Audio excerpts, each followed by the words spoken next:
Hello, everyone. This is my second video in my series, the Not Too Dismal Science Economics. Last day, I talked about some issues related to AI. And just to recall, I'm professor of economics at the University of Winnipeg. Um Regarding the last video, I have thought a little bit more about um, AI, and I think before I start the second topic, I want to talk a little bit more about AI. I think what's interesting is that AI, or the expansion of AI, is going to have kind of asymmetric effects on the labor market. In particular, if you see what AI does, it actually is able to replace certain skills. But the skills tend to be what I would call intermediate level skills. So, for example, if you're going to get AI to do some of your work, you still need someone at the top who is responsible for what AI is actually producing. So, you need someone who is quite skilled to be able to determine whether what the AI has produced is, first of all, correct or relevant. For example, in academia, suppose you got AI to help you do some research. So AI, in a sense, will substitute for a research assistant, particularly a very highly skilled research assistant. But you still need someone who's going to take what the AI produces and be able to evaluate it and check it. And so I think what's going to happen is the intermediate level skills are going to be in the most jeopardy, whereas the highest sort of skill levels will actually be in many ways enhanced. So in some ways, AI is complementary to the highest skilled level, and it's a substitute for the intermediate level skills. So those are just some things that I just wanted to follow up from last day. Today, the topic I want to talk about is immigration. And immigration is very, very important to lots of countries.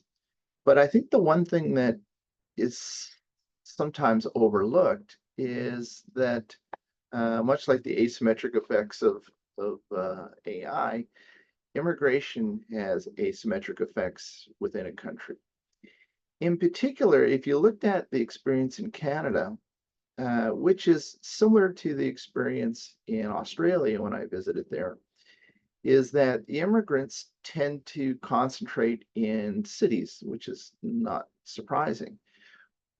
But for countries like Canada and Australia, the concentration is quite pronounced. So in Canada, if you look at the data from Stats Canada, roughly 75% of all immigrants go to the top 6 or 7 cities. And so really what immigration is, some people think, well, it's a federal responsibility or a national responsibility. But in many ways, it's not even a state or a provincial issue. It's actually an urban or a city issue. So, for example, in Canada, the federal government uh, does not have authority over healthcare and education. So, but it does have control over immigration. So part of the problem that you see in Canada is that the federal government will make decisions on immigration numbers, but then the fallout, or at least the cost, are borne by the respective cities. And so whenever you have someone making a decision who doesn't bear the full effects, that's usually not a good situation. In other words, they are not sort of responsible for their effects. Now, the federal government will say, well, we do make transfers to provinces, and hence the provinces can make transfers to cities. You still have a mismatch of authority and responsibility.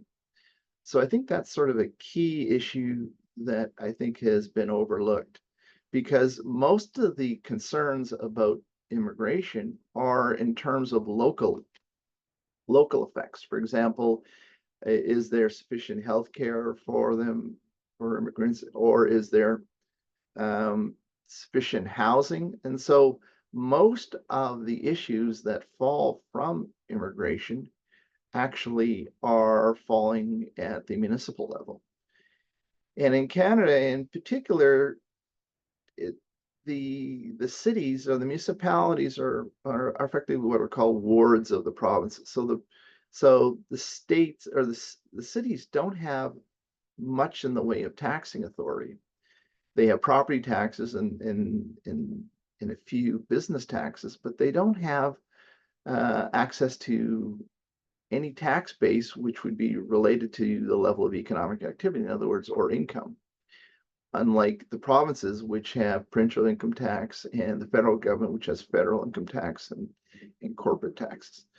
So there's an ongoing issue in Canada, and I think there needs to be a reconsideration of what the federal government is doing. Now, if someone is taking kind of a public choice view of what's going on,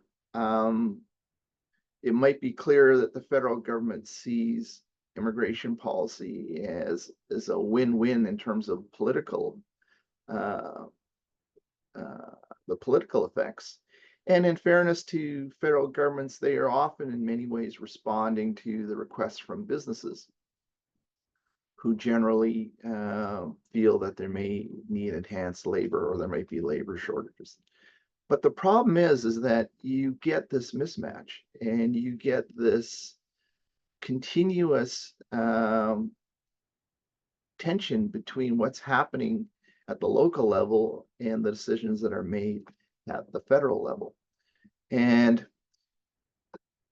so I think this is an ongoing issue, and I think it's something that needs to be addressed, because otherwise the provinces and the municipalities are going to be less and less receptive to immigration of any sort if it means that the residences or of those cities are going to face increased pressure on either housing or, say, access to services. So I think this is a big issue going forward, and I think we may have an election coming up, and I think this is something that needs to be addressed. So this is my second video. I'm just new to this game, and so if you like this video, you can give it a like, and if you want to follow this series, you can subscribe to this channel. So bye for now.